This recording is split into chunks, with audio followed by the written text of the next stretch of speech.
So let's welcome all of you for this session, the level 2 session, session 5.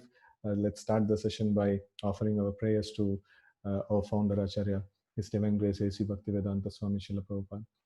Namo Om Vishnu Padaya Krishna Prasthaya Bhutale Srimate Bhaktivedanta Swami Niti Namine Namaste Saraswate Deve Gauravani Pracharine Nirvishesha Shunyavadi Paschatya Deshatarine Jai Shri Krishna Chaitanya Prabhu Nityananda Shri Advaita Gadadara Srivasadi Gaura Bhaktavrinda Hare Krishna Krishna Krishna Hare Hare Hare Rama Rama Rama Hare Hare.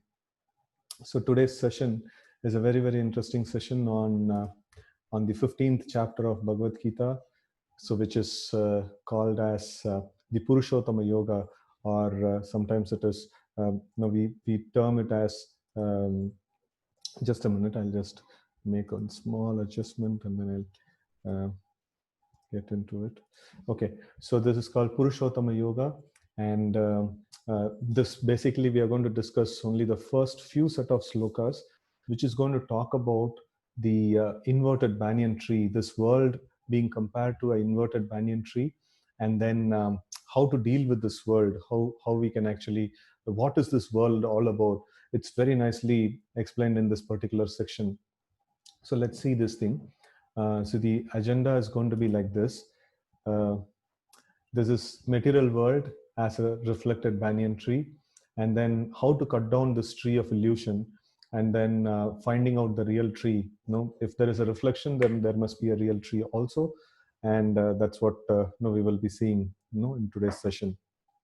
So the first thing is that the material world is a reflected banyan tree. So how is it so? So let's see in the first four slokas which we are going to take and we are going to describe in detail. So first let us recite them and then see the meaning. Then after that we will decipher them more in detail, right? So first sloka of the 15th chapter. Shri Bhagavan Vacha Urdhvamulam Adashakam Ashvattam Prahuravyayam Chandamshi Yasya Parnani Yastam Vedasa Vedavid. So here we see the Supreme Personality of Godhead said, it is said that there is an imperishable banyan tree that has its roots upwards and its branches down, and whose leaves are the Vedic hymns. One who knows this tree is the knower of the Vedas. So this particular analogy is there in Katha Upanishad and other places in Upanishads also this is there. So now the Lord is taking them and then he is explaining again over here. So Bhagavad Gita is summary of all the Vedic literatures, and it has also very essential topics from various Upanishads and things like that, right? So this is particularly towards that, and this may appear a little confusing, but we are going to decipher each and every single aspect of the sloka in just a while. So after we see next three slokas, then we will decipher them one by one. Then it is mentioned, Adachordvam Prashratastasya Saka Guna Pravrada Vishaya Pravala Atascha Mulani Anusantatani Karmanubandini Manushya Loke. The branches of this tree extend downwards and upward, nourished by the three modes of material nature. The twigs are the objects of the senses. The tree also has its roots going down, and these are bond to the fruitive actions of human society. So anyways, we are going to decipher them. So we are just taking you through this shlokas and then we will get to the details of them in shortly. And it is the third and fourth sloka. I'm just putting the meaning of it. The real form of this tree cannot be perceived in this world. No one can understand where it ends, where it begins, where its foundation is. But with determination, one must cut down this strongly rooted tree with the weapon of detachment. Thereafter, one must seek the place from which, having gone, one never returns, and there surrender to that Supreme Personality of Godhead, from whom everything began and from whom everything has extended since time immemorial. Right. So this is the four shlokas which is talking about this banyan tree, and it has lots and lots of details packed into this simple four shlokas. So now let us decipher them one by one, right? So now this is the effective thing that we saw in this whole 3-4 shlokas, right? So in this we'll see, first thing is that this material world, this world that we're seeing around, is nothing but a reflection of the spiritual world, right? So that is one aspect. And then there is these slokas talked about tips, leaves and twigs of this tree, right? So we will discuss about that separately. And then we also saw about some branches going upwards and some going downwards. There is also meaning to it, so we will see that. And then the subroots, in the banyan tree you may see, like, there are many subroots that are coming down. So these subroots, we will discuss what are they meaning to. And then this tree of banyan tree it all encompasses the material world, and then it's a tree of illusion. It doesn't have a reality to it. So, and we have to cut it down to get liberation. So how to do that?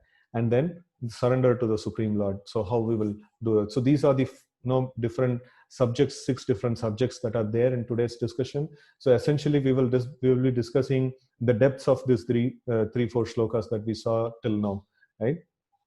So we'll get into the first one, the material world as a reflection of the spiritual world, right? So there are certain properties of reflection. The reflection is not real. The reflection is just the an aspect of the original, or it's just an imitation of the original, right? So there are certain properties of this reflection. So first we will see these properties one by one. So first property is that reflection is temporary. No, reflection is not going to be permanent like the original one. And then reflection is opposite. So that means here you see in the tree, which is there in the picture. So the tree is straight, and the reflection, what we see is completely ulta, right? So reflection is opposite, and then not real, but it appears to be real. So sometimes the reflection, if the water stands still, like here the water we have shown in the screen is wavering. If the water stands still, then the reflection could appear as good as real, right? So it is not real, but then it may appear to be like real. And then it is dependent on the existence of the reality. So if the real tree is not there, so then in the water the reflection will not come, right? So these 4 are some of the symptoms of any reflection. So now we will see, like, temporary reflection is opposite, and then it appears to be real, but then it is not real, and then it is dependent on the reality, right? So these are the 4 things that are there. So now let's see each one of them in a little bit more detail. Temporary, opposite, not real, and then existence, dependent on the existence of actual reality. So now the reflection is temporary, and reasons for reflection being temporary, so we will see them in this one. So it is because the medium of reflection may get disturbed or distorted reflection due to the environment. So these 2 things could be a possible reason for the reflection being temporary, right?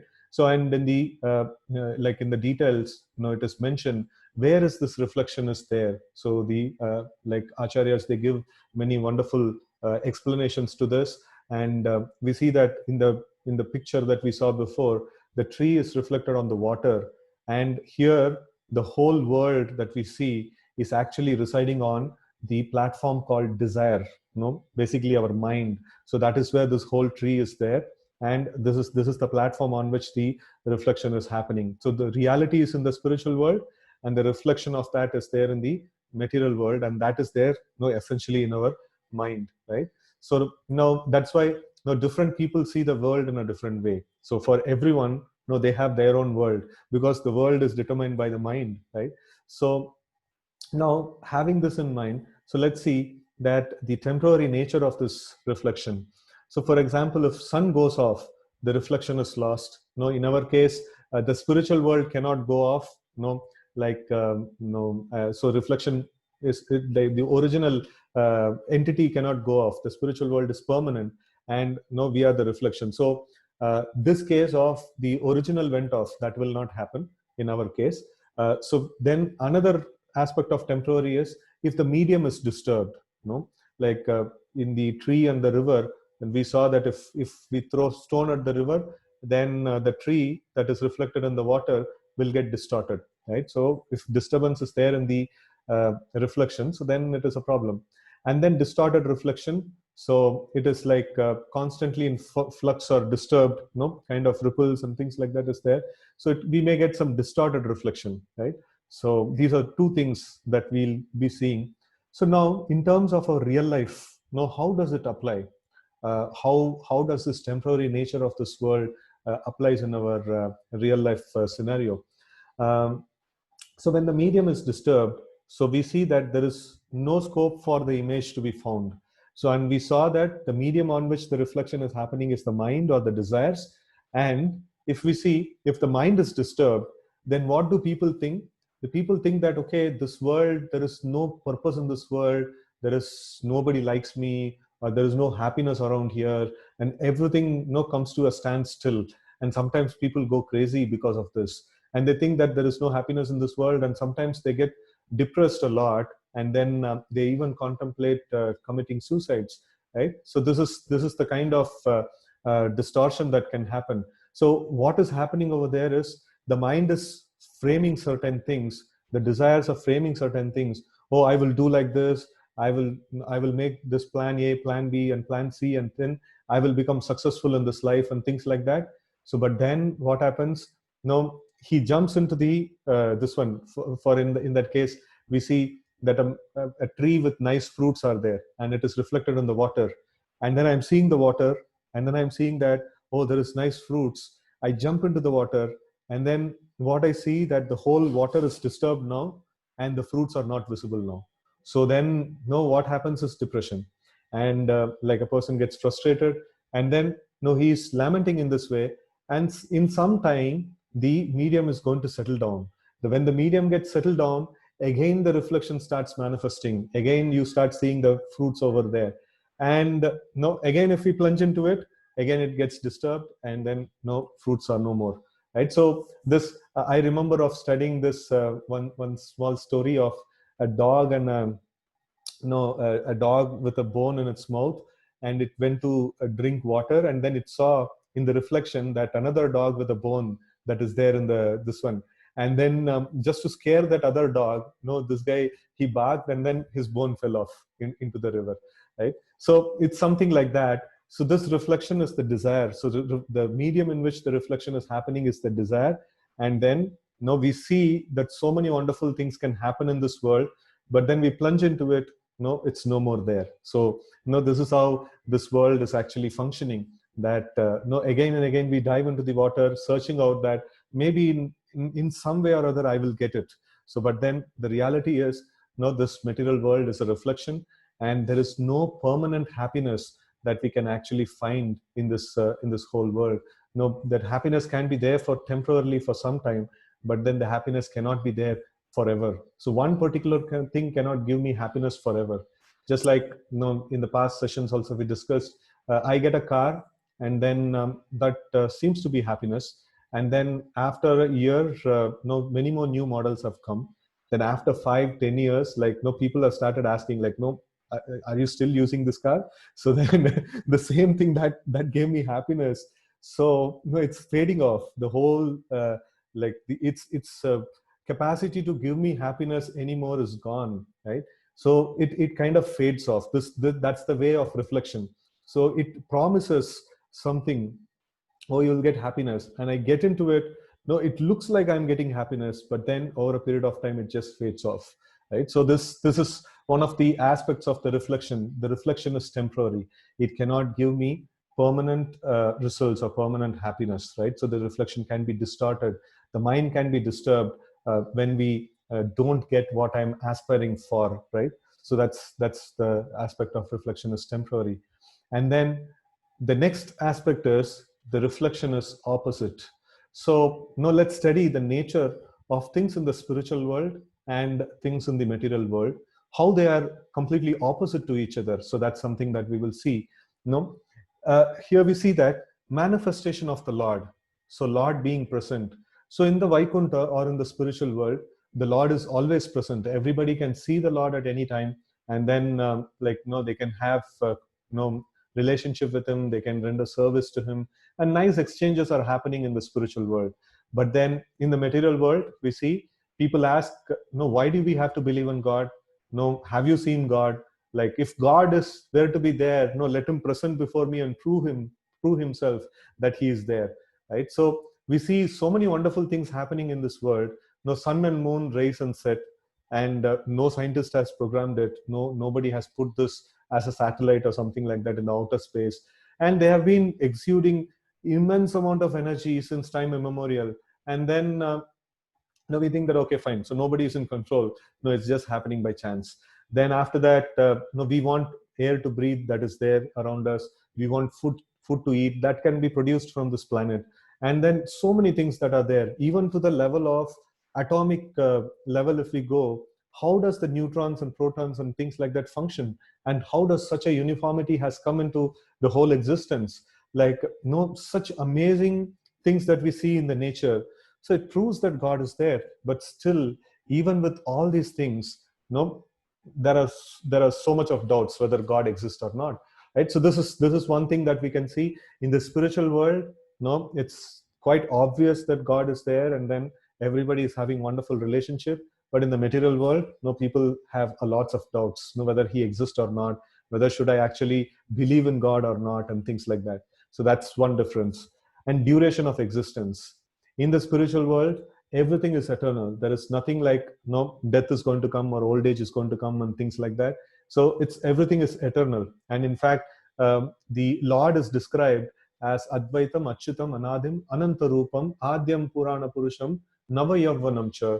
So there in the spiritual world, everybody lives at the age of 15, 16, Navayavvanam. So like the Lord is like that, and all the residents of the spiritual world, everybody, they don't age. No, they are just there in the 15, 16-year-old, the fresh youth kind of or teens, or no, fresh youth kind of, this one. So that's the kind of existence that is there in the spiritual world. But in the material world, we have body, and the body goes through 6 changes. So they are birth, growth, maintenance, reproduction, dwindling, and death. No, all these things happens in the material world, right? So the duration of existence here, it's limited. Every time we are told that, okay, fine, no, this life is finished and next life you have to continue on, and things like that. So many lifetimes we have to take. No, we all know, like, at the max we can live for 60 to 100 years, and after that, what? No, another term of life, and after that another term of life. So how many times, no, we have to go through this cycle of birth and death? But in the spiritual world, there is no need of going through this again and again. So they live a permanent life over there. So in fact, in the 2nd chapter of Bhagavad Gita itself, it clarifies that the soul is permanent and there is no destruction to it. You cannot cut the soul to pieces, you cannot burn it, you cannot do anything, you cannot do any harm to the soul. You can only do harm to the body. No, body can be perished, body can be like, no, cut to pieces. No, body can go through all these things, but spirit, soul, no, is permanent. Nothing can be done to it, right? And then illumination. So all of you may have studied in your school, or no, this is kind of a prayer that in many places it is offered. Tamasoma Jyotirgama. So like that, no, from the darkness, please, no, come from the darkness to light. So all the Vedic literatures, or in general in all the religions, this is very much accepted, that we are living in a place of darkness, and then we have to move towards the place of light, right? So that's something that it's there in every religious this one. And then in the Bhagavad Gita, the Lord describes about the spiritual world. He says that natad bhashyate shuryo na sashanka na pavakaha yad katva na nivartante tad dhamma paramam mama. So he's telling about tad dhamma paramam mama. So it's my abode. No, my place is there, and in that place you don't need sun and moon. No, natad bhashyate natad bhasayate shuryo. So that means like there is no need of any sun and moon. Like na sashanka, no, there is no moon, and pavaka, like you don't need even fire or any electricity or something like that to keep light over the place. It's always luminous. That's the nature of the spiritual world, right? So in that way, the material world, no, we always require sun, moon, or electricity, something to light up our place. No, otherwise we cannot have light. And in the spiritual world, none of these things are required. It's always bright. So one of the aspects of light means knowledge. So even Krishna mentions this Tesham Yevanu Kampartam Aham Ajnana Jamtamaha Nashayami Atma Bhavasto Jnana Deepena Bhashvata. So he talks about this Jnana Deepa. So like he tells that when I become very, very dear to somebody, what I do to them, I actually light the knowledge, light the lamp of knowledge in their heart. So that's what Krishna mentions. So in that way, this light also means knowledge. The spiritual world is full with Sat, Chit, and Ananda. So Sat means eternity. There is no death or there is no destruction over there. Chit means knowledge. People over there are full of knowledge, and it is not covered by darkness. It's always bright, right? So Sat, Chit, and Ananda. It's always blissful. Right? So that's the third thing that we are going to discuss now. Happiness. So in this world, this world Krishna describes in the Bhagavad Gita as Dukkalayam, right? And the Vaikunta is, the name Vaikunta itself says, Kunta means misery, and Vaikunta means a place where there is no misery at all. So such is a place called the spiritual world. No, there is no misery at all. And in this material world, there is another nice shloka which is coming in Srimad Bhagavatam, which says, Samashrateye padapallava plavam mahat padam punya yasho murare bhavam mudir vatsa padam param padam yat vipadam natesham. So those people who know how to take shelter of the Supreme Lord, how to actually transfer themselves to the Vaikunta, they will not be interested in this world, which is padam yat vipadam. So that means this world is described as a world where at danger at every step. Padam yat vipadam natesham. So that's one of the descriptions that is given. But the spiritual world is described as Anandam Buddhivardhanam Pratipadam. No, that means Pratipadam means at every step. What is happening? Ananda Ambudhi, Vardhanam. So that means Ananda Ambudhi Vardhanam Pratipadam. So at every step, the happiness or the bliss in the spiritual world is expanding. No, there is no stagnation. It's going to be ever expanding aspect of happiness, right? So here in the material world, we have discussed before, if we want some happiness, we have to take some suffering along with it. It's not going to come just like that. So if I want to have something nice, I have to shell out some money. That's when I'll get something. And then all of us have experience. We study for so many years just to get a job. And then after we get a job, like when we have to work hard, to prove ourselves and things like that. So everywhere there is some struggle that is associated with some happiness that we get, because the nature of this world is that padam et vipadam or dukkalayam, right? So that's the nature of this world. So sometimes people say, why you spiritual people are so pessimistic about this world? So actually we are not pessimistic about this world. This is the reality. This is the reality. And the Lord, who's the designer of this world, has put down these things. And basically, if you want to make it happy, if you want to make it all great, this world, if we can practice spiritual practices in our life, so then we can actually be untouched by the material qualities of this world. So then we can make it as, okay, no, it may not be Dukkalayam. But then if consciousness is material, if I am there as the center, then it must be Dukkalayam. So that's for sure. Right? So then the next is the most important thing, that is the attitude of people. What is the attitude of people in the spiritual world, and what's the attitude of people in the material world? So in spiritual world, the attitude is one of service. How can I do something for the other person? How can I do something for the Lord? And how can I do something for those who are dear to the Lord? And everyone is practically dear to the Lord, right? So what can I do something for them? So that's the aspect of spiritual world. And in the material world, okay, if Lord is there, what has he done to me? If other people are there, what they have done to me? Like, what is it in what is in it for me? That's the primary question that emerges, right? So okay, I'll help him now. What is in it for me later on? So that's kind of material consciousness. So spiritual consciousness means one of service, and material consciousness means one of exploitation, right? So these are the two different things that are there. So in the material consciousness, we expect the Lord to supply things. We expect if we see the common people, like everywhere, this is the same thing that is happening. So like I'm going to a shop to purchase something. What's the shopkeeper thinking? Like, is he thinking that, how can I give the best of the service to the people? Definitely he may have that idea, but over and above that, how can I make my profits? That's the primary thing over there. And anywhere you go, this is the same thing. Like, how can I make my profits, right? So that's the material consciousness, or material world is basically governed by this consciousness predominantly, right? And the spiritual world or spiritual consciousness means that eager to serve the Lord. What do you want in return from him? No, I don't want anything. No, I just simply want to serve him, right? And then in the association of devotees, we can see this kind of an environment is created wherein a devotee is seeing, devotee of the Lord, essentially he has to gain this kind of an attitude that what I can do for my Lord, what I can do for the other people and things like that. So definitely the Lord is going to do. So, but then a devotee is more thinking from his perspective, like what he can do, for the Lord. So that thought actually overwhelms. And when that thought overwhelms, the Lord also gets overwhelmed with his thought, oh, I must take care of these people, right? So when we say, okay, no, I know how to take care of myself. Even I go to the Lord, I say, no, I have a prayer. You just simply answer my prayer. No, I'm not asking your opinion, like what is good and what is bad and things like that. So I know what is good for me, and I have come with a prayer. Kindly answer my prayer, right? So that many times we go like that to the Lord. And then if our prayer is not sanctioned, then we become like, no, morose, like, no, what kind of a God is he? Like, no, I have asked something and he's not able to give it.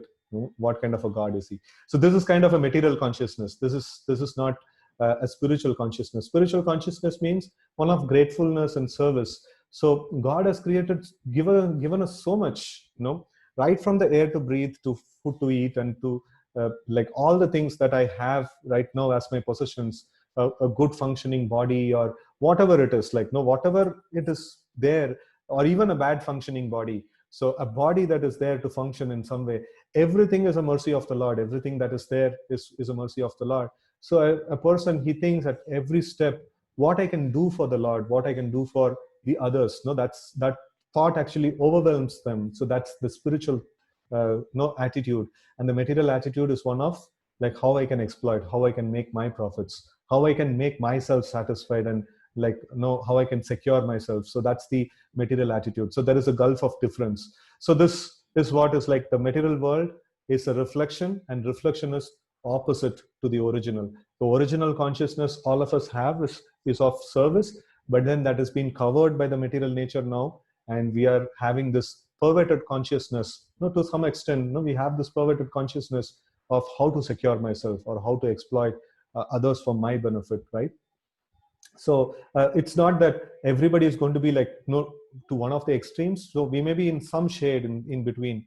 Okay, somewhat selfish, but then I also do some service. And some people like, very very little selfishness, but do more service. Some people, they like to do a lot of service, right? So it can be like any range, between. We could be there in any range between, right? So that's completely possible. And then we can actually create a spiritual world here if we can follow the principles given in Bhagavad Gita, and if we can actually live according to those principles, we can actually create the spiritual consciousness. We can actually create all this wonderful attitude and wonderful environment we can even create here, right? So the place is not a very important thing. The attitude of the people, that's what makes a place, what it is, right?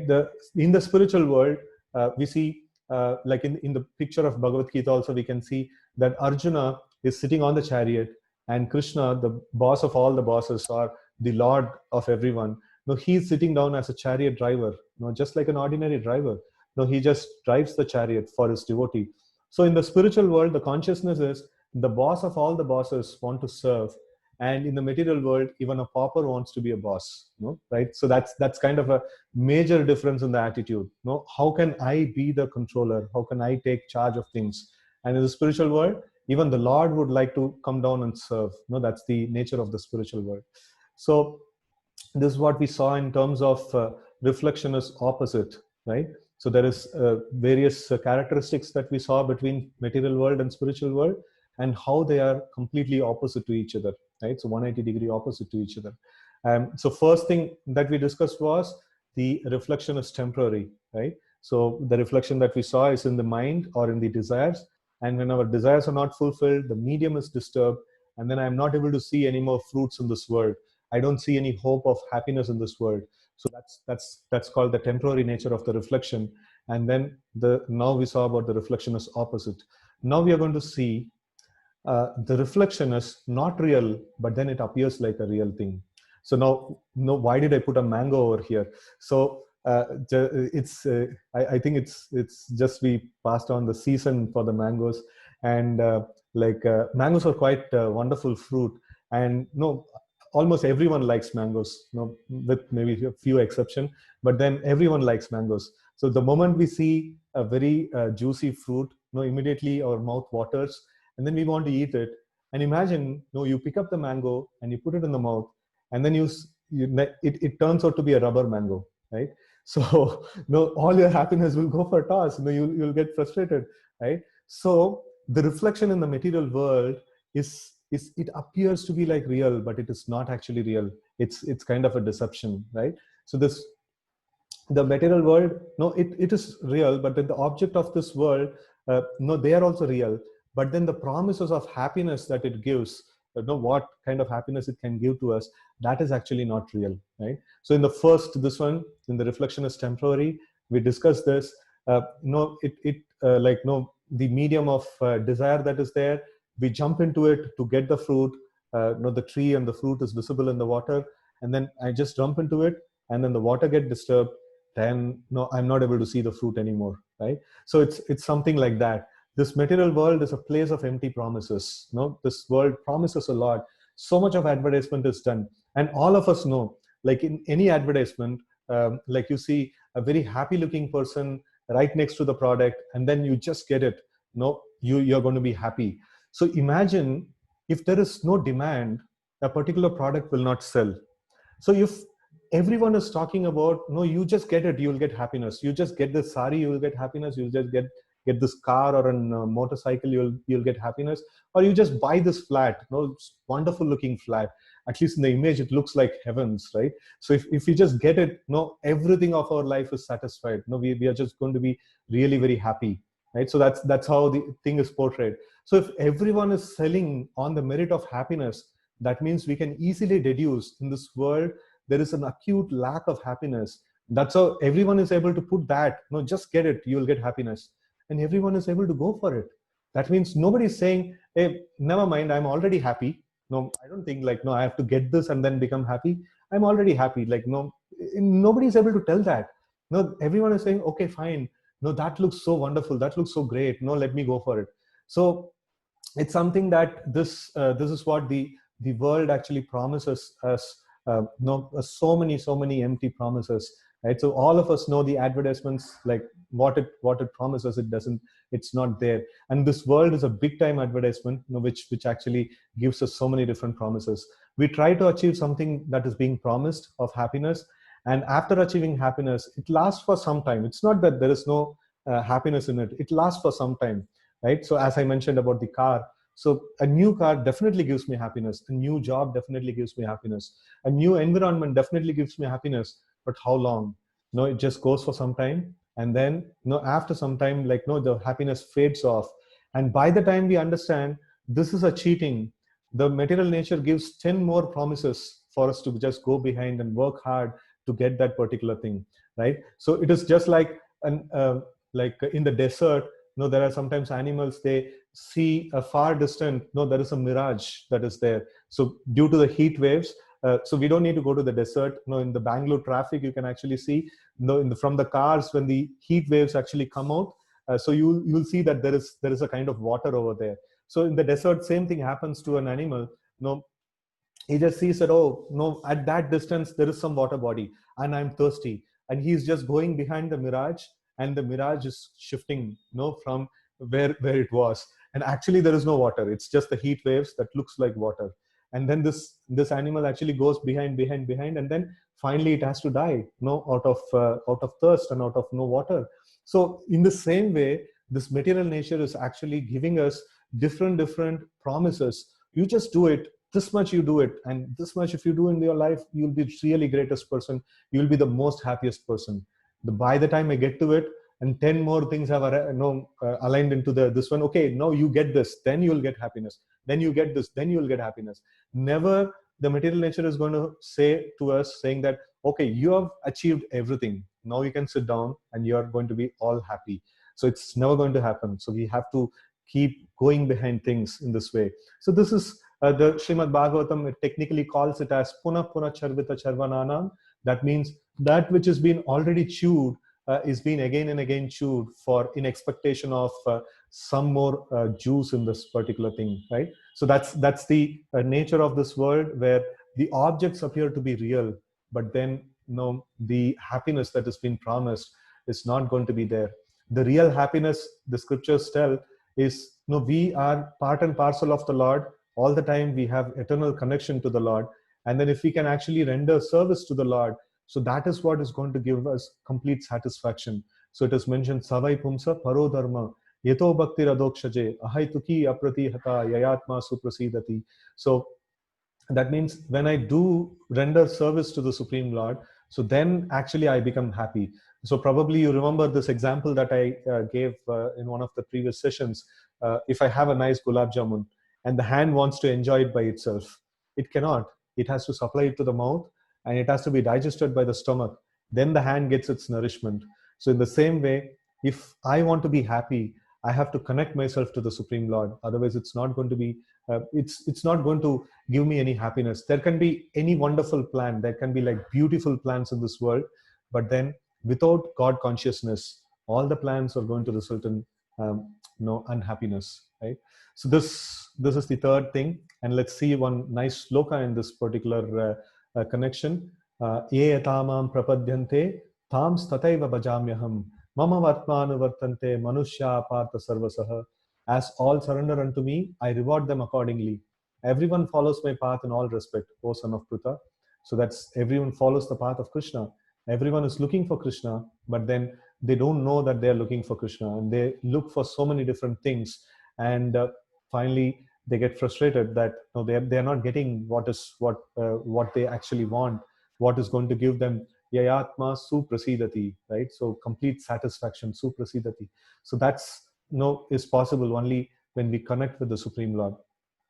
The Lord is always in a blissful position, as he as he wants to serve all the time his devotees. As we told that Krishna is doing the service of a chariot driver to Arjuna, his devotee. But then we are we want to be the lords, we want to be the masters of whatever we have, and then that's the cause of our miserable condition. So we want to, if you want to be happy, then really we have to embrace this attitude of service. The real happiness is in attaining the Supreme Lord, whom all of us are looking for, actually, right? So that's where the whole thing is. And then the real relationship with the Supreme Lord is not of asking something, oh my Lord, you give me this, you give me that. So like Lord may give it, but still we will not get happiness. The real happiness is savai pumsa paro dharmo yeto bhakti radokshaje ahaituki apratihata yayatma suprasidati. So only by service we can actually get that suprasidati. So we are looking for the Lord, and we are looking for the service of the Lord. So that's what actually can make us completely happy, and anything else would be a short of it'll fall short in achieving this goal, right? So the final thing in terms of the reflection is that reflection is dependent on the reality.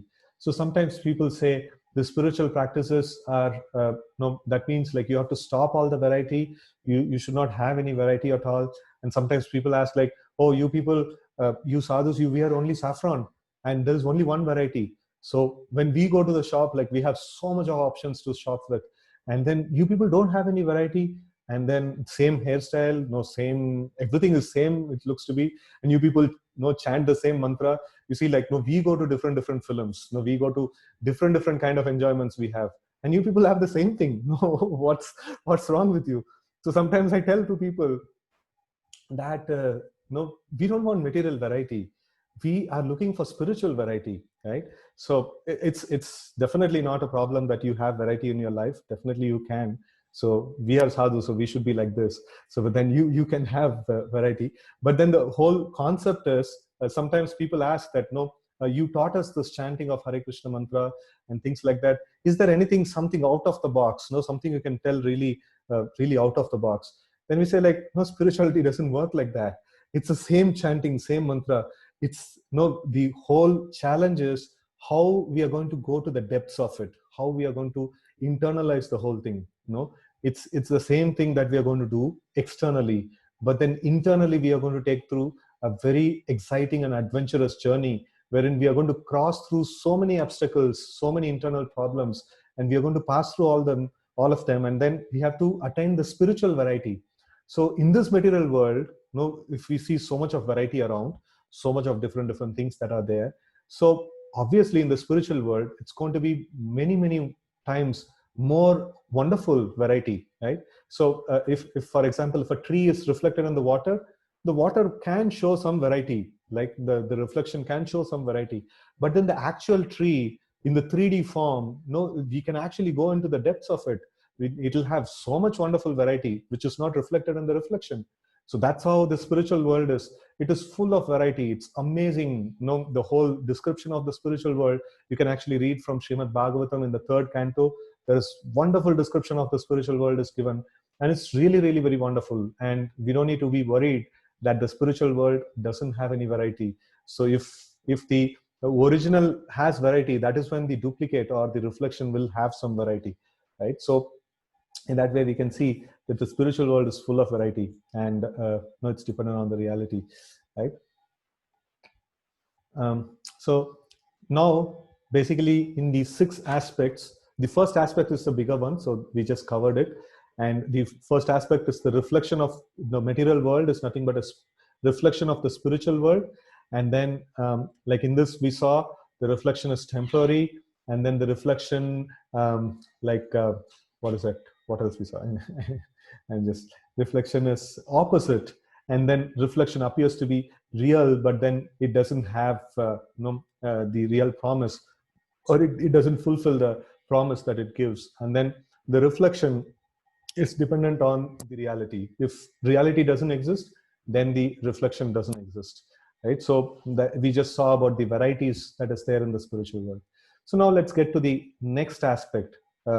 So the tree, of this inverted banyan tree that is there, so that is the description of this tree. Though it is illusion, though it's just a reflection, it has some details to it. Now let's see those details.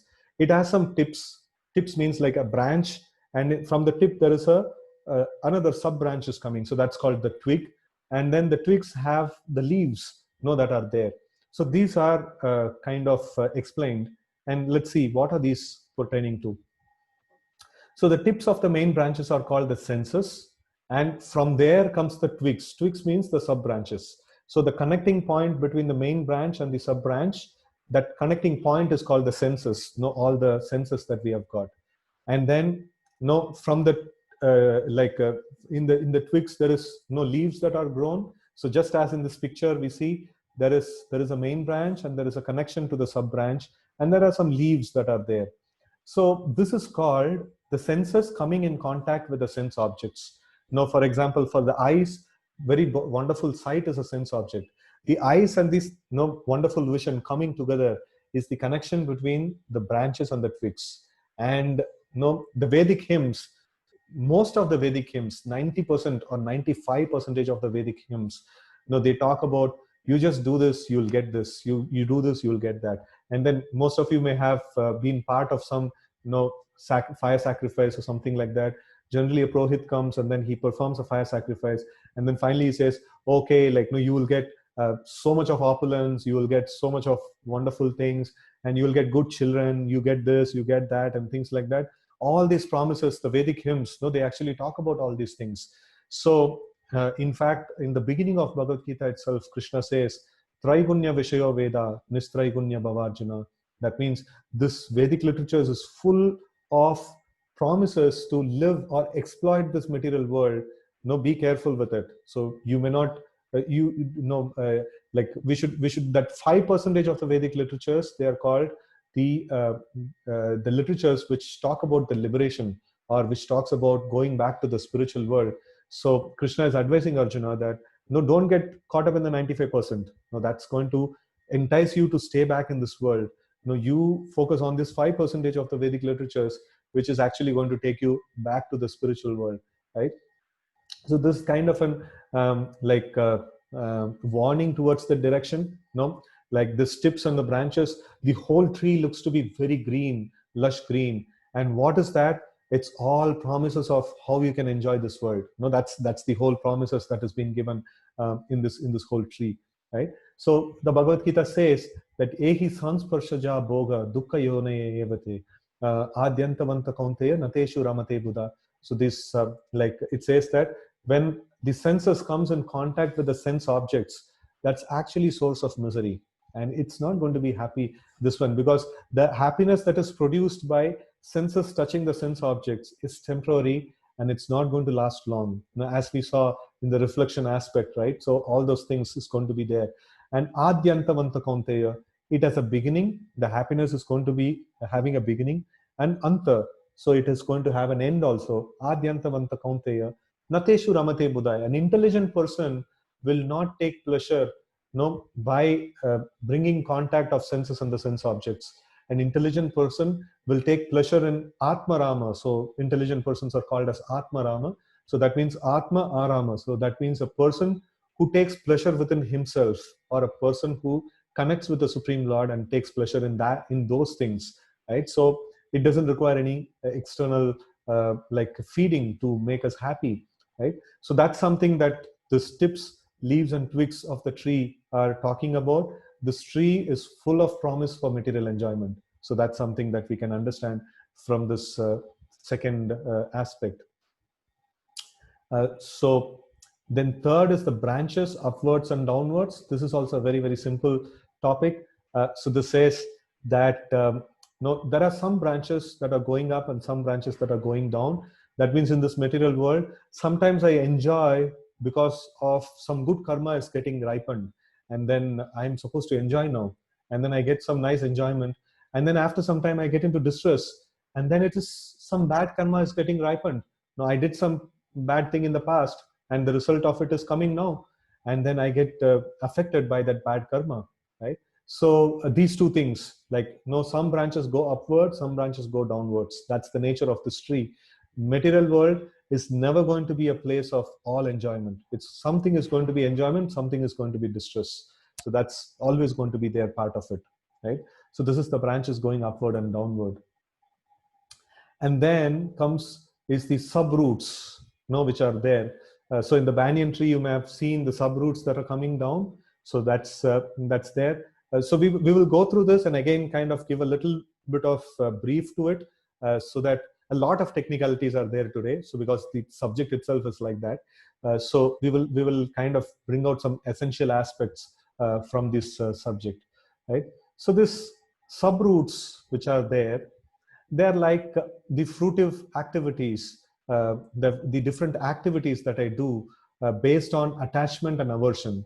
I become attached to something, and then I do something, and I'm averse to something. I don't want to have that, and just to avoid it, I do something, right? So these two are subroots, right? So attachment and aversion are subroots, and they produce material happiness and like suffering. The byproducts of this is happiness and suffering, right? So these are the subroots. And what are the subroots' job is to make this tree much more stronger. The tree becomes really very stronger. So as many times I keep myself in the center, and I'm attached to a particular thing and I'm doing it, or I'm averse to a particular thing and then I'm trying to avoid it. So the subroots are going to become more and more stronger, right? So it's going to be more stronger, and the tree of illusion is going to be really very strong. It's going to become. Right, so this nicely put in a shloka of Bhagavad Gita. So this says, Icha dvesha samuthena dvandva mohena bharata sarva bhutani sammoham sarge yanti parantapa. So he said, it's Lord says, Icha and dvesha, same thing what we were seeing here, attachment and aversion, Icha and dvesha. So these two are a great problem which is going to prolong our life in the material world, and which is not going to give us no, or which is not going to take us anywhere close to liberation, right? So that's the thing that the Lord is saying. So these are called the subroots, and its job is meant to make the tree of illusion more stronger, right? So that's the this one that we saw. Okay, so now the last thing is, or last but one thing, is the cutting the tree of illusion. So how, the Lord is saying here, now let's just see this thing. So we should not be enamored by the leaves of this tree of illusion. The leaves are saying, no, you will get this happiness, you will get this wealth, you'll be able to live long, no, you'll have great fame in this world and things like that. So all those things this tree of illusion is offering, we should not be enamored by that, because it's just a temporary thing, and I have to get back to my spiritual world, my original home, right? So we have to, like, one of the process that is there is, which involves knowledge, trying to find out the root of it, and then, like, in that way I can go back to the spiritual world. But then, the Lord is saying, don't try to find the way out of this tree. It's quite dense, and it's kind of a maze. You can never find out the root of it. It's quite difficult to find it, right? So best way is to just cut it off wherever it is. Just cut it off, and then you will be able to see the real tree, and you will be able to get closer to this one. So that's something called as the bhakti yoga.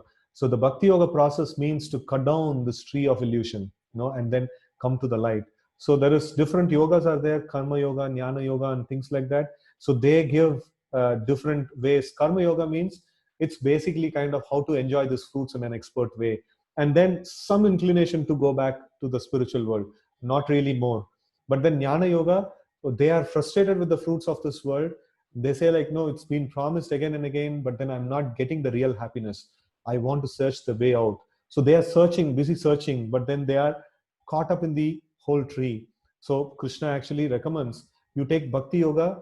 That is, it's not searching out the tree, just cut the tree and you will get the real happiness, right? So that's what Krishna actually mentions. So we saw that, where does this tree exist? This tree of illusion exists on the medium, or it's reflected on the medium of mind or the desires, right? So, and this is completely controlled. The mind is controlled by the three modes of nature: goodness, passion, and ignorance.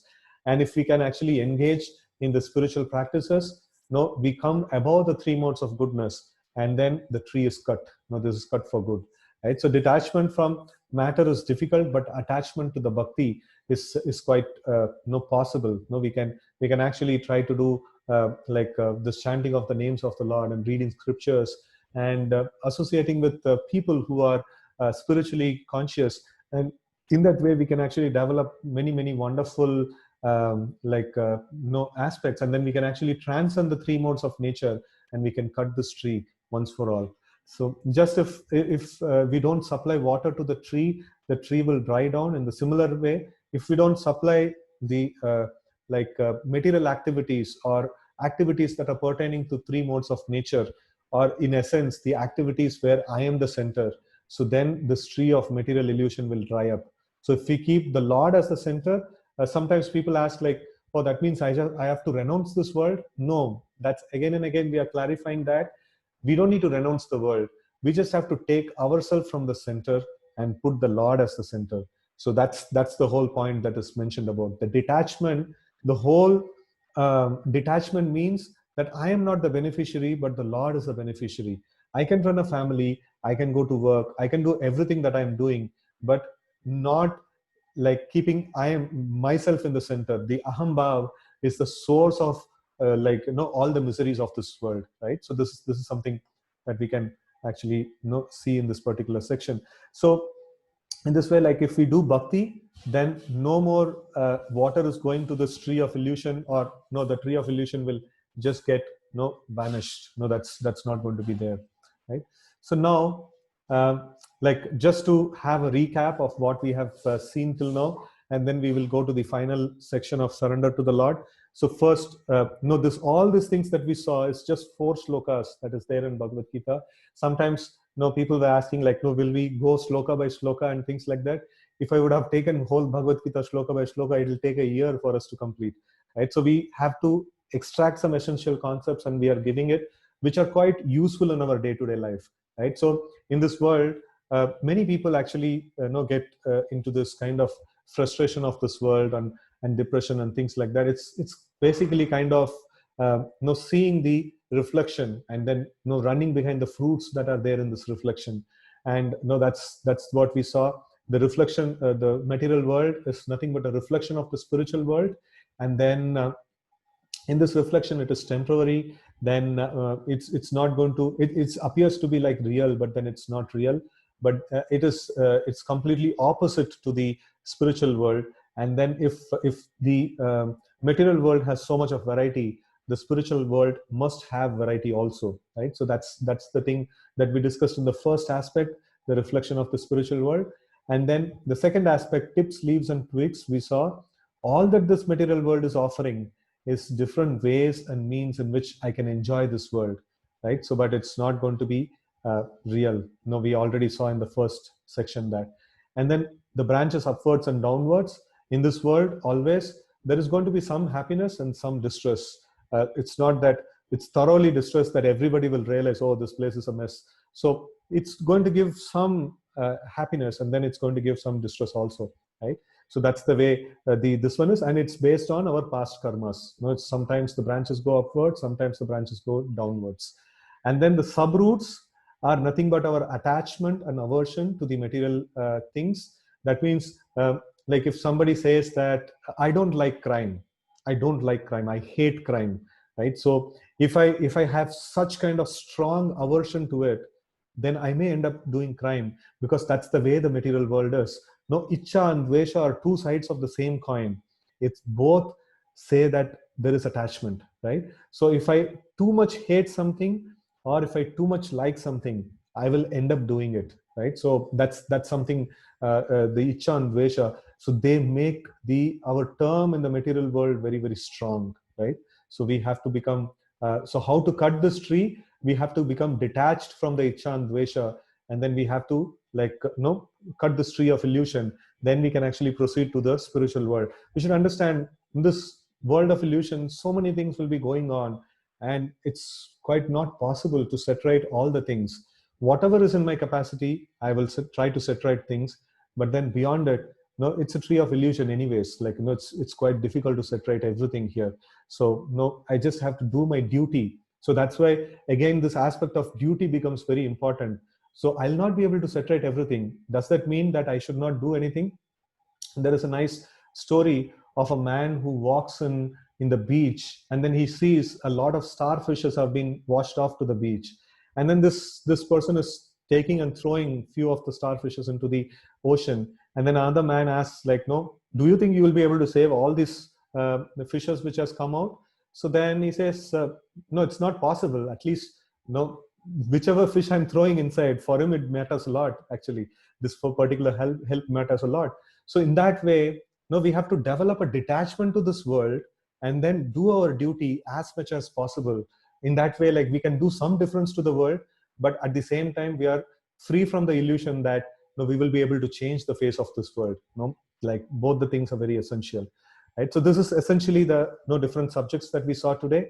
And finally, we are going to see the surrender to the Lord. So that's the fifth sloka of first four slokas we discussed in this one, and this is the fifth sloka. It's a very nice sloka. Let's chant this. Nirmana moha jita sanga dosha adhyatma nitya vinivritta kama dvandvair vimukta sukha dukkha samjair gacchantya muda padamavyayam tad. So this says, those who are free from false prestige, nirmana moha, and then illusion, and illusion and false association. Nirmana moha jita sanga dosha, like no false association also. He overcomes, or he wins over the false association. And then adhyatma nitya vinivritta kama. So one who understands the eternal, adhyatma, and then who are done with material lust, vinivritta kama. So like, no, they have done with the material lust, and who are freed from the dualities of happiness and distress. No, we saw Icha and Dvesha. So like, no, who are freed from the dualities of happiness and distress, and who unbewildered, no, they are not bewildered by this world, who know how to surrender unto the Supreme Lord. Such persons attain that eternal kingdom.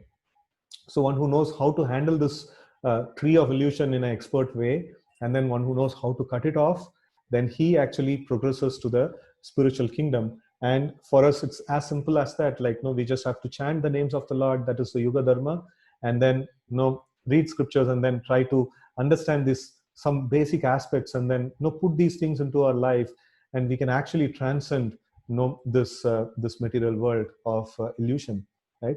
So now, let's see some nice words from great people. So one of the things from Maharaj Parikshit, from Srimad Bhagavatam. So we have this very wonderful shloka, so which talks about, so Maharaj Parikshit is cursed to die, and then he is about to, meet his death.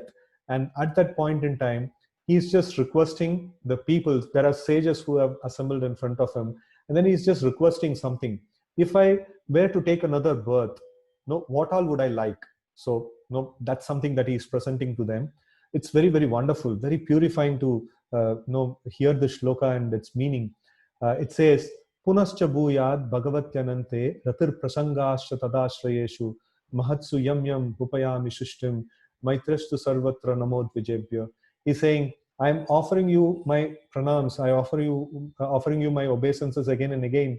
And then I pray that if I should take again my birth in this material world, let me have these three things. What are the three things?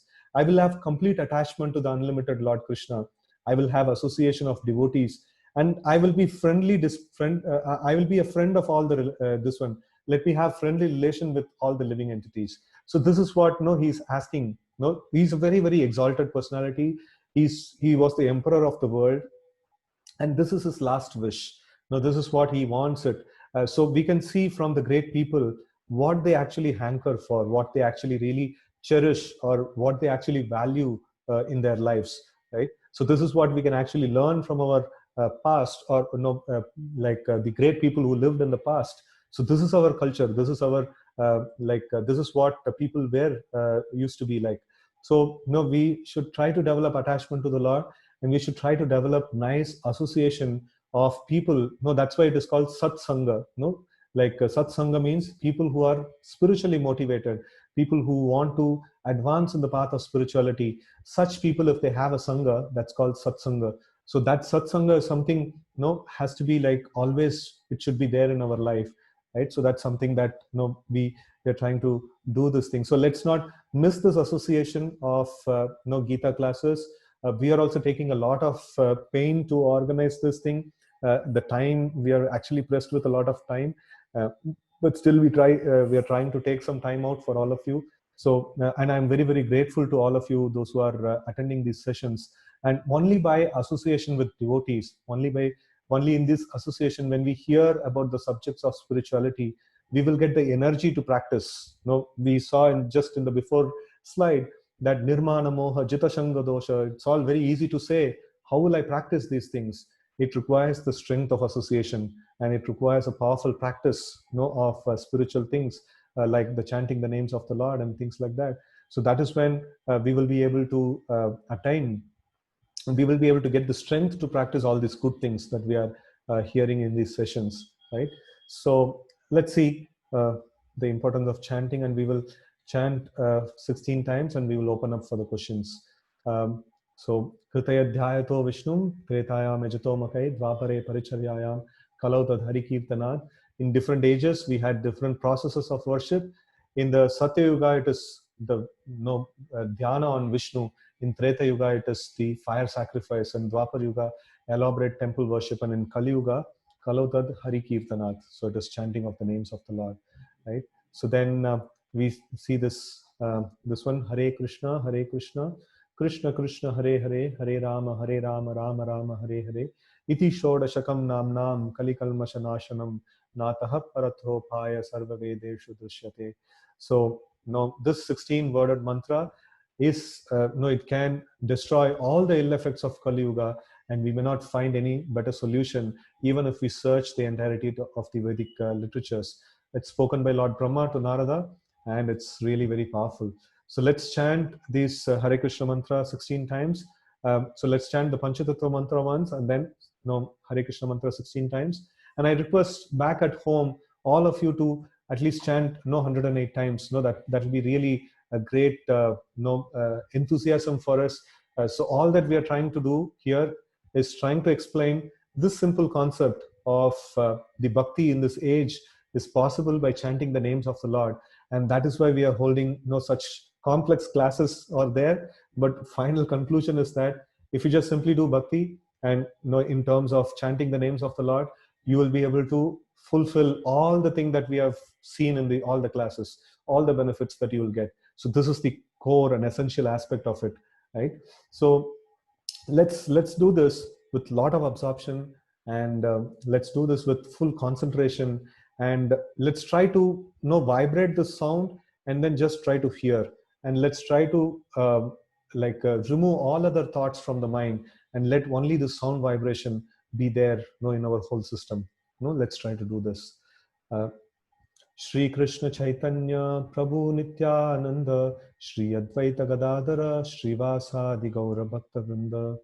Hare Krishna Krishna Krishna Hare Hare, Hare Rama Rama Rama Hare Hare, Hare Krishna Krishna Krishna Hare Hare, Hare Rama Rama Rama Hare Hare, Hare Krishna Krishna Krishna Hare Hare, Hare Rama Rama Rama Hare Hare, Hare Krishna Krishna Krishna Hare Hare, Hare Rama Rama Rama Hare Hare, Hare Krishna Krishna Krishna Hare Hare, Hare Rama Rama Rama Hare Hare, Hare Krishna Krishna Krishna Hare Hare, Hare Rama Rama Rama Hare Hare, Hare Krishna Krishna Krishna Hare Hare, Hare Rama Rama Rama Hare Hare, Hare Krishna Krishna Krishna Hare Hare, Hare Rama Rama Rama Hare Hare, Hare Krishna Krishna Krishna Hare Hare, Hare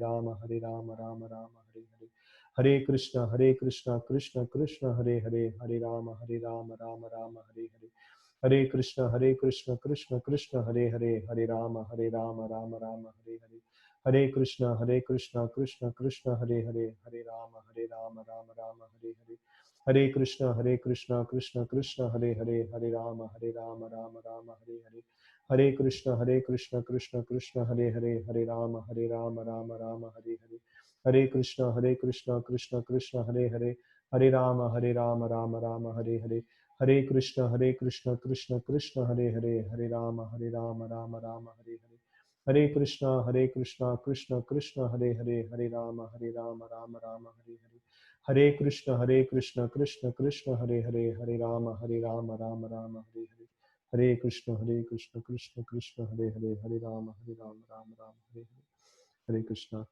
So I'm opening up to the questions, and hope all of you are enjoying these sessions, and then it's helping you practically in your life in some ways. Okay, so how do you explain our desire becoming maybe an engineer, doctor, actor, etc.? As understood today, those are reflections. It is not real, because anything we desire, aspire to become will obviously be an analogy of reflection. Yeah, so that's why in the previous one of the sessions we saw Swadharmacharanam Shaktya Vidharmacha Nivartanam. So like whatever our propensities are, so if I have a propensity to be an engineer, then I have to be an engineer.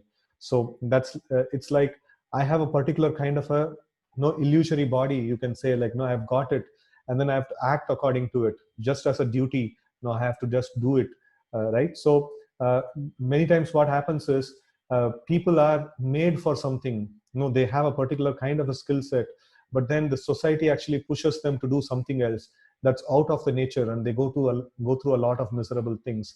So we should understand what kind of a personality I am, what kind of three modes of nature that I've acquired, and accordingly I should act, right? So that's something that's about the desire to become something in this world. Just trace what is your capacities, what is your skill set, what is your nature, and then be engaged according to that, right? So that's something that we have to do to satisfy our material mind and material existence. And then for spiritual things, we have to advance in the spiritual life. So after we satisfy based on our nature, acquired nature, I just have to engage and do it as a duty. Don't get too much attached to it, right? So that, because as you have rightly mentioned, it's an aspect of reflection, and there is no point in putting too much of attachment into it. So I am made to be like this, so let me just be engaged in that particular duty, right? So that's the way of putting the mind to peace and then progressing on the spiritual path. As said, the sloka of material world being padam padam Ed Vipadam and Dukkalay Mashashvatam. Now, since we are living in this world, then how we are expected to live so that the dukkam in the material world reduces. No, if like the source of this dukkam is on the this one of three modes of nature: goodness, passion, and ignorance. And if we act on the devotional platform, if we just remove ourselves from the center of activities and put the Lord as the center of activity, immediately dukkam reduces. So the first two symptoms of practice of devotion, it is mentioned as kleshagni and shubhada. Kleshagni means reduction of the material miseries, and shubhada means auspiciousness actually comes in our life. So that's the way, the root of all the misery is because I am there in the center where I am not the actual center. You can imagine that example of hand trying to enjoy the gulab jamun. Hand wants to be the center, hand wants to be the enjoyer, but it cannot enjoy. It has to supply the gulab jamun to the mouth, it has to be digested, and hand will get the nourishment, right? So if I have to reduce the dukkha, then instead of pushing the food in my nostrils and ears and things like that, I should find mouth and put it. So in the same way, instead of enjoying this world in any way and like any way, like keeping me in the center, I have to keep the Lord in the center and supply things to Him. Then we will get enjoyment, right? Savai pumsa paro dharma eto bhakti radokshaja haitukiya pratihata yayatma suprasidati. So that's one aspect. Then, as said, the material world and spiritual world are 180-degree opposite. Then how do we live in both the worlds at the same time? Is it then all the preaching shlokas applicable to the material world? That's exactly what Krishna is helping us, how to live in this world and still maintain a spiritual consciousness. That's the essential teaching of Bhagavad Gita, how to live in this world and at the same time develop a spiritual consciousness. And at the end of the life, you will go back to the spiritual world because you have sufficiently developed spiritual consciousness. So this whole juggling is the whole teaching of Bhagavad Gita. If we can apply these teachings nicely, then we don't need to juggle too much. Like Krishna has already done so much of research and analysis onto it, and because he's the creator, he knows it just back of his thought. And then he has given us just sutras. Just by putting these simple sutras in place, we will be able to live in this world nicely, and at the same time we will develop spiritual consciousness also. So that's where we need to take support, we need to take help, right? So if somebody is a brainy guy with lots of IQ, and so his mode of nature is goodness, so he's kind of a brahmana. So in case this guy aspires to live a life of an actor, whereas the IQ is not required, so is that an example of not living according to the modes of nature? Yes. And he'll be frustrated because he has a particular kind of a faculty and he is not able to use it, and it'll be a kind of a frustration. It's very, very difficult. So in generally in people management also, we say that we identify people. Somebody who has leadership skills, if you don't give them leadership opportunities, they will be frustrated. People who are hard workers, you put them on soft works, they will be frustrated. So the nature of a person is very, very important, and we have to engage people according to the nature. And because of modern propaganda, people are not looking for their natures, and the society is thinking, society is telling, no, everybody has to be an engineer. I know one of my colleague, when I was working back in 2004, 2005 at the time. So one of my colleague, he was not at all fit for an IT job. He was like completely dull at it. Maybe he's good in something else. God has gifted him with some other capacity, but then he's forcibly trying to become a very good programmer and things like that. And I've seen him going through misery after misery after misery. He could never match the expectation, right? So if we take a wrong step in our this one estimating our thing, then we actually go through a lot of misery. So we need to identify who we are, and then we have to be engaged in our actual identity, right? So how do one know which yoga is best for him or her, and how can he be sure that what he or she is doing is right for him? So in Kali Yuga, there is not much of choice left. As I told in the Yoga Ladder chapter also, we saw that karma yoga means what? First is that karma means that action which is prescribed in the scriptures. That means we have to perform deva yagya, bhuta yagya, pitru yagya, and many different yagyas are there. And then the vritti, you cannot do an IT job and say like I'm doing karma yoga. It's completely not possible. You have to do the vritti based on the scriptures. It's almost impossible next to impossible to do karma yoga in this age. And if you cannot do karma yoga, you can never reach jnana yoga, because jnana yoga is dependent on karma yoga, for purification. And ashtanga yoga, that means you have to go to the forest first of all, and you have to give up everything. You have to be a celibate to do an ashtanga yoga. Not that I just attend some yoga class and then push some nose and control my breath and things like that. That's definitely helpful for the health, not for spiritual advancement. Spiritual advancement means yama, niyama. So that is completely not followed anywhere. So only asana and pranayama is given. So only 2 steps is given. And then after that comes pratyahar. After that comes dhyana, dharana, samadhi. Who will do all these things, right? So there is no choice left. Only bhakti yoga is possible because it is natural to everyone. Nitya siddha Krishna bhakti sadhya kabunai, shravanadi shuddha chitta karayodai. That means the bhakti is something very intrinsic and natural to us, that can be practiced even in downtrodden stage. In any stage we can practice bhakti, but other yoga process requires heavy qualification, and that's not possible in this age at all, right? So we don't have much choice left. So please tell the parent timings for tomorrow. We had put it in the WhatsApp group. I don't remember it out of my mind. It's basically the sunrise. If you see the sunrise in your particular place, and from there the muhurta, one muhurta, is called the parent time, right? Okay. So if someone chants Hare Krishna mantra without any feeling, then will that be considered bhakti? Yeah, initially it starts like that, but then over a period of time we will develop feeling. So initially we may not have much feeling. That's okay. It's still bhakti. It is a bit scary when you said we will end up doing what we really have aversion to. I cannot stand lies when I have to end up doing that. Okay. So no, that's why we should not become too much averse or too much attached to anything in this world, right? So we should have a kind of detached attitude.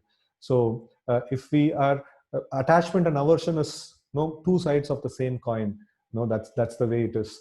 So let's try to that's why it is mentioned in the scriptures. Don't overly glorify any material things, or don't overly criticize any material things. Both are not good for us. That's what the scriptures tell us. Since banyan tree is different from other trees regarding the concept of reflection, it seems in this tree roots are out. What does it mean? Can you? So roots are out. Yeah, we spoke about that extra roots, right? So that extra roots that are coming down, and nothing but this attachment and aversion, and it is kind of making every activity, every fruitive activity I do in this world, it's just going to get me.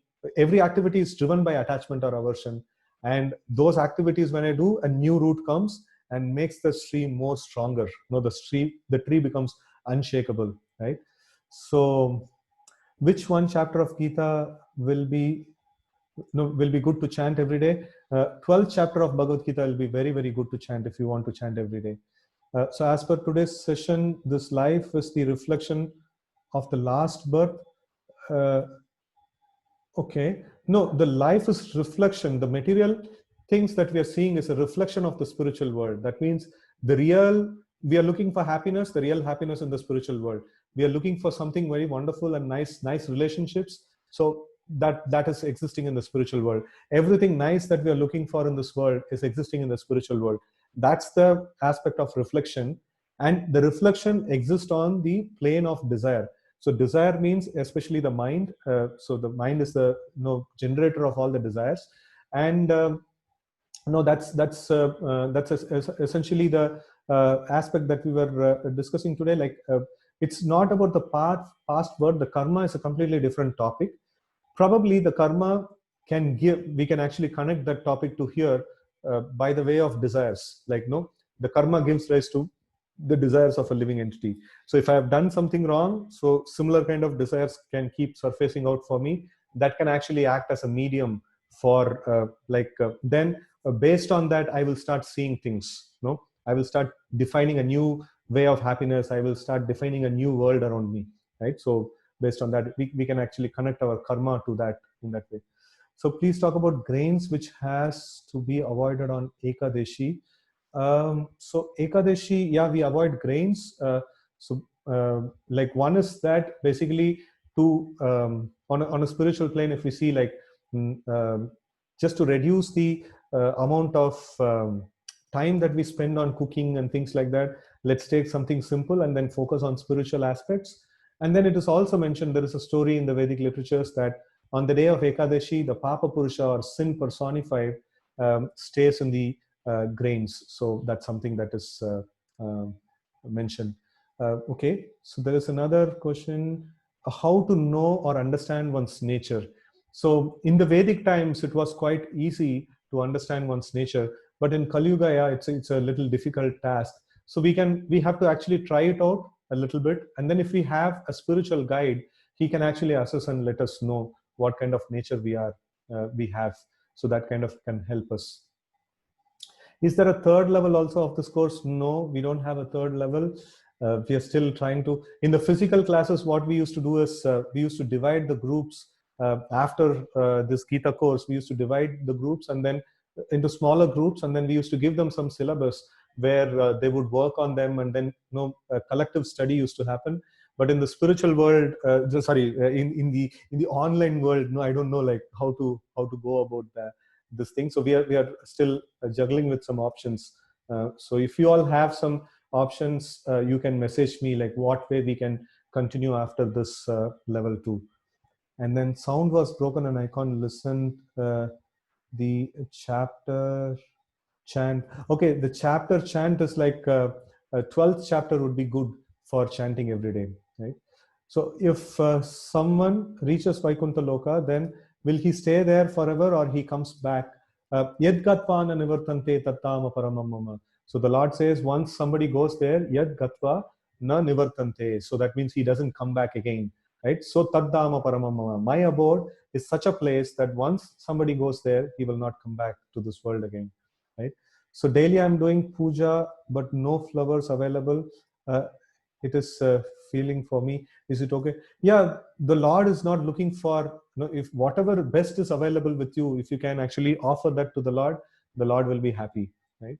So if Vedas, if majority describe how to get material happiness, then should we not read Vedas?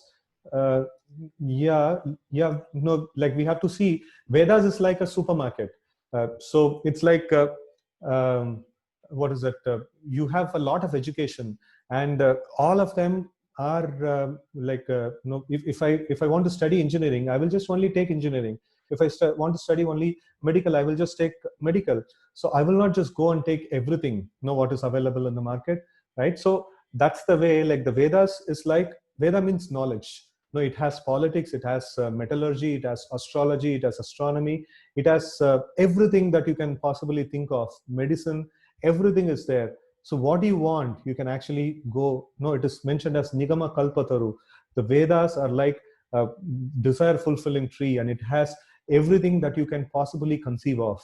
But then, most of it is pertaining to this material world, and it also has the content for the liberation and going back to the spiritual world. So if you want that, you can actually access that. So Krishna is specifically telling to Arjuna that, see, Veda is an university, you will have all kinds of subjects, but I recommend you, please take the subject to the liberation. That's something very useful, because other subjects, even if you learn, you can never become satisfied permanently, right? So that's something that the Vedas are means this 5% aspect is there. And then is there any Gita exam we can have to test our knowledge or understanding? No, we don't have it as of now. Okay, so there is no quizzes. Actually speaking, we are very, very pressed with time. That's why we are not able to do it basically. So we are not able to get any quizzes here. And then what is the difference between Bhagavatam and Bhagavad Gita? Okay, so difference is that Bhagavad Gita is like rules and regulations, or just crisp do's and don'ts, what is the rules and codes of religion. And then Bhagavatam is demonstration. Like if you see, the Lord says that I protect all the like the people who are surrendered to me, right? So Yoga Kshemam Maham Yaham, right? So when Gajendra was in difficulty, so the Lord came and protected.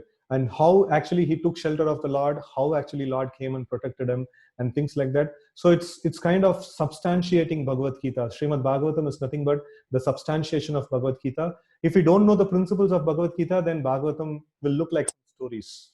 Always we have all heard about this, all these stories, right? So Draupadi's Vastraharan we have heard.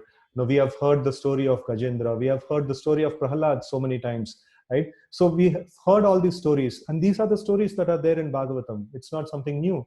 And you may find some stories which are new also, but then essentially these stories are substantiating the principles of Bhagavad Gita, right? So it is actually, it is on top of it, right? So like that. The population of the world is increasing with time. Does that mean that more and more people are coming from Vaikuntha Loka and very less people are back to Vaikuntha Loka? Population is increasing. How much of viruses are there? How much of bacteria are there? All of them have to get the human body. So why don't we think in that terms, that population is increasing? So it could be people from the lower species, or like they are maturing into the higher ones. As we told, once a person goes to Vaikuntha, he never comes back, right?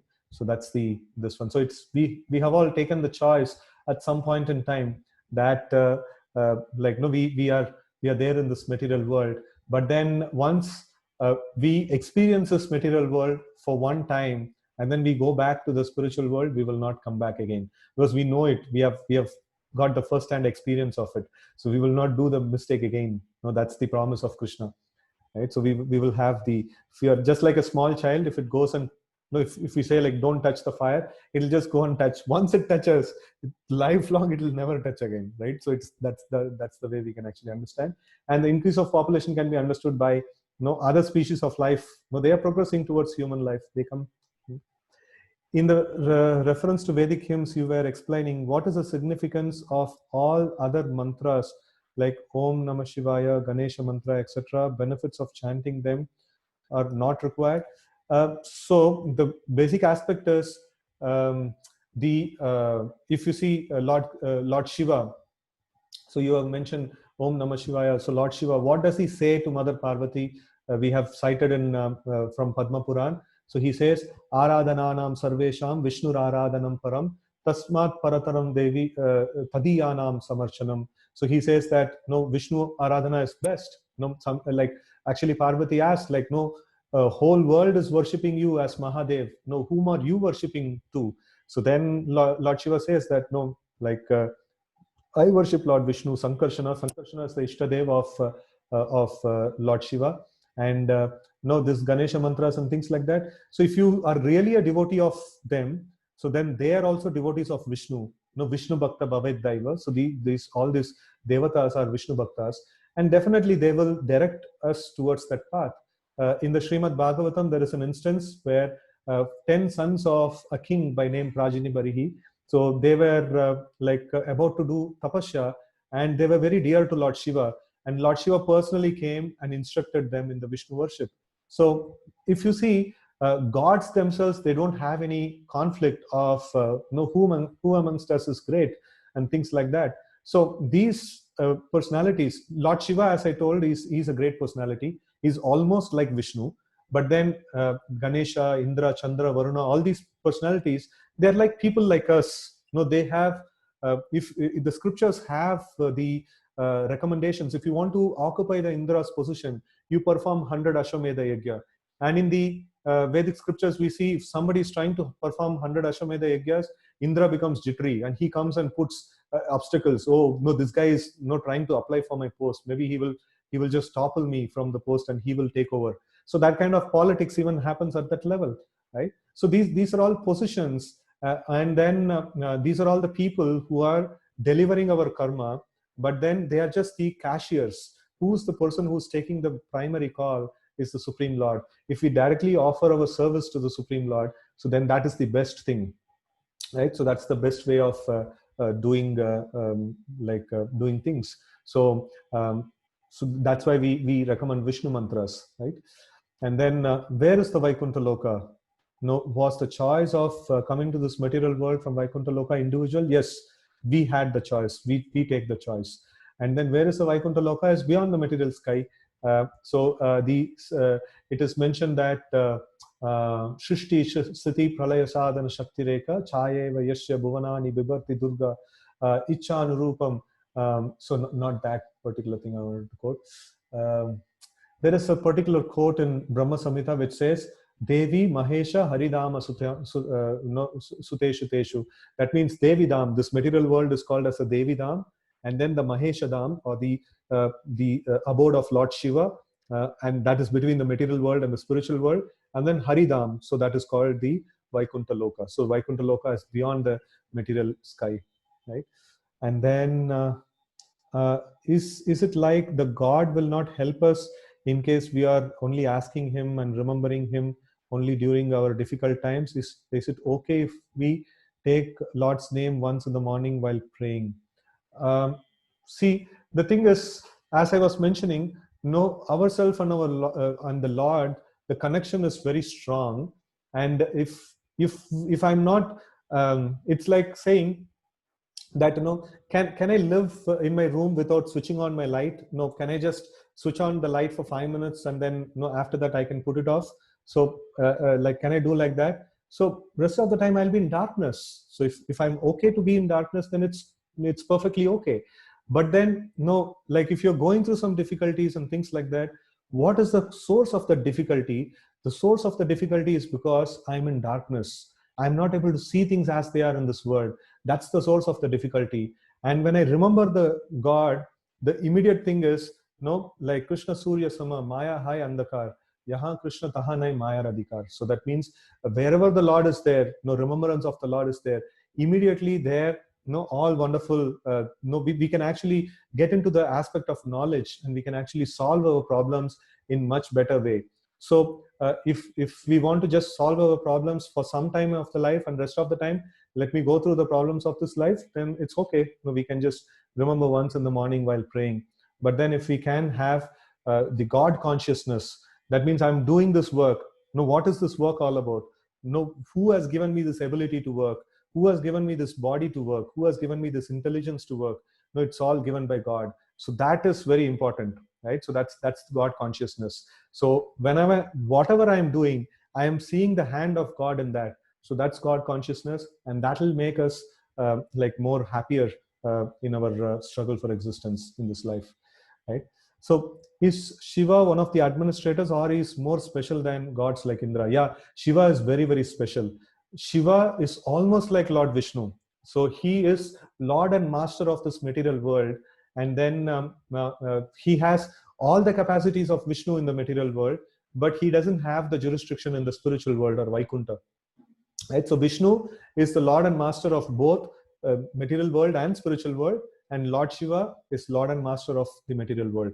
That means Lord Vishnu works through Lord Shiva in the material world. That's the way, that's the protocol, right?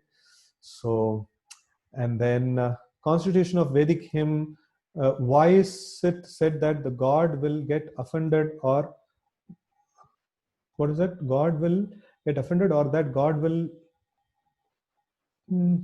no, God will not get offended. Basically, no, God is not affected by anything of these three modes of nature. Anything that happens in this world, no, he is never affected by any activities that are happening in this world, right? So the God is completely aloof, or no, we cannot possibly put God in tension or in distress and things like that. He's beyond the happiness and distress. He's in the blissful state of existence, right? So we cannot pull him to our level and make him kind of affected by certain things, right? So I'm not able to get this question right. If I'm not addressed the question properly, you can ask it back in the WhatsApp sometime later. So thank you all very much for your patient listening. And so let's basically, like, 33 of us are there, so let's kind of switch on our videos and then say Hare Krishna to each other. So, like, I'll kind of get to meet you also sometimes. And, okay, Hare Krishna.